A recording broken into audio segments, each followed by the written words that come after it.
புதுச்சேரி அருகே நோனாங்குப்பத்தில் கார் மோதி பைக்கில் சென்றவர் ஆற்றில் தூக்கி வீசப்படும் காட்சி வெளியாகியிருக்கிறது. கூடுதல் தகவல்களை செய்தியாளர் இளவமுதனிடம் கேட்கலாம்.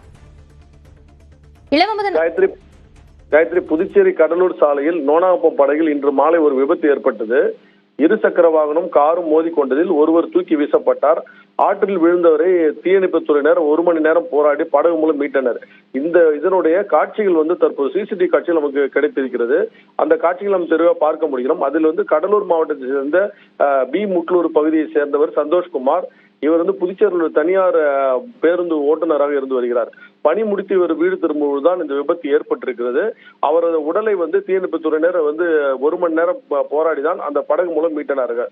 அதே நேரத்தில் இருசக்கர பெண்மணி ஒருவரும் காயமடைந்திருக்கிறார்.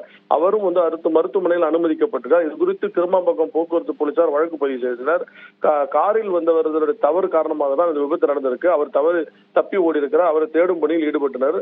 தற்பொழுது விபத்து நம்ம ஏற்கனவே மாலையில் பதிவான நிலையில் தற்போது சிசிடிவி காட்சி வெளியாகி பரபரப்பை ஏற்படுத்தியிருக்கிறது. காயத்ரி, நன்றி இளவமுதன் விவரங்களுக்கு.